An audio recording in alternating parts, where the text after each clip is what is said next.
A série Pedagogia da Autonomia vai discutir um conjunto de saberes necessários a todos aqueles empenhados em construir uma relação educativa transformadora dentro e fora de sala de aula. A ideia é discutir didaticamente cada um dos capítulos e subcapítulos do livro de Paulo Freire.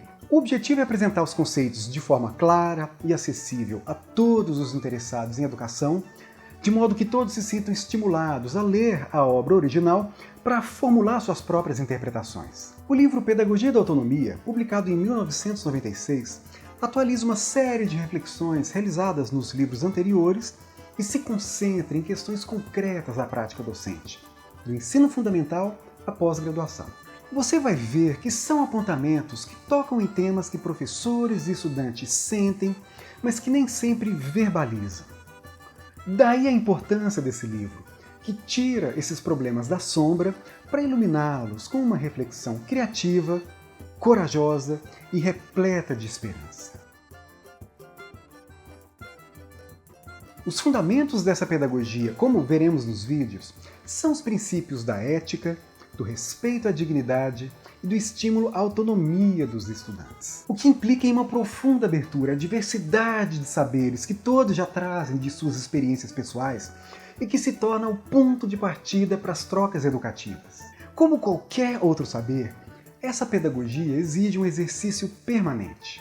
A consciência de que o professor também é um aprendiz, que ele aprende enquanto ensina, e que não apenas pode, mas deve aprender com os alunos. Tudo isso são noções fundamentais para questionarmos as práticas autoritárias que atrapalham as relações educativas e para criarmos um ambiente solidário, onde todos aprendem mais, porque todos aprendem com todos.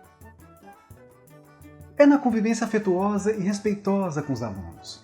É na postura aberta e curiosa, sobretudo diante a consciência de que o professor não sabe tudo e de que há um universo de conhecimento a ser descoberto. E ao mesmo tempo, é na pedagogia que provoca os estudantes a se assumirem como sujeitos do seu processo de construção de conhecimento é que podemos falar de respeito à dignidade, ética e autonomia. Alunos não podem ser espectadores de sua aprendizagem, mas protagonistas. Quantos alunos não se sentem frustrados diante de um professor que sabe muito, mas que é incapaz de criar uma relação de aprendizagem e por isso acaba impedindo a emergência das várias inteligências dos alunos? É por isso que a competência técnica e científica e também o rigor de que o professor não deve abrir mão em seu trabalho não são incompatíveis com a amorosidade necessária à pedagogia. Não é educativa uma relação em que o aluno tem medo do professor. Eu já ouvi professores bem intencionados, mas meio desiludidos com a sala de aula, dizendo que tudo que eles queriam era enfiar alguma coisa na cabeça dos alunos, martelar para ver se entrava alguma coisa. Não é difícil notar que essas metáforas, ainda que bem intencionadas, ocultam práticas violentas e antipedagógicas. Só existe saber na invenção, na reinvenção e na busca inquieta e permanente que as pessoas fazem no mundo, com o mundo e com os outros. Nesse sentido, a gente observa a importância da solidariedade como um princípio ético das práticas pedagógicas. Por isso, Paulo Freire nos ensina a assumir uma postura vigilante contra todas as práticas de desumanização nas relações educativas. Uma das armadilhas mais traiçoeiras da escola é aquele discurso que diz que o conhecimento e o mundo já estão postos e estabelecidos, que as coisas são assim mesmo, que não há como transformá-las e que ao estudante cabe se resignar, decorar e se adaptar. E é nesse sentido que ele discute a força de um discurso ideológico, que ele atribui ao neoliberalismo e que está enraizado em todas as dimensões da escola. Das propagandas, a sua vaga garantida no mercado, você na frente, você em primeiro lugar, ao conteúdo programático, fundamentado na noção de que o aluno é um cliente, que a educação é uma mercadoria e que a função da escola é treinar crianças e adolescentes para o vestibular e adaptá-los às necessidades do mercado de trabalho.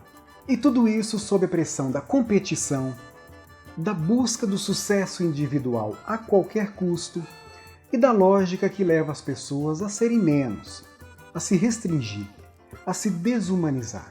Enquanto valores pedagógicos como a solidariedade, a colaboração, o respeito, a ética, a criatividade, o gosto pela experimentação, pelo risco, pela inovação e, por fim, a própria autonomia dos estudantes é simplesmente desprezada por esse discurso antipedagógico voltado para a adaptação, para o adestramento e, por consequência, para a desumanização.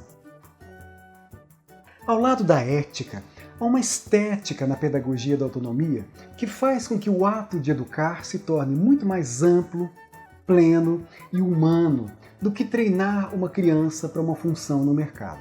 É o que veremos nessa série de vídeos. Esse vídeo foi baseado no prefácio de Edna Castro de Oliveira, publicado em Pedagogia da Autonomia. E agora eu gostaria de conhecer a sua opinião. Participe do fórum. A sua interpretação é fundamental. Compartilhe esse vídeo para convidar os seus amigos para essa discussão. E não se esqueça de se inscrever no canal para acompanhar os próximos vídeos.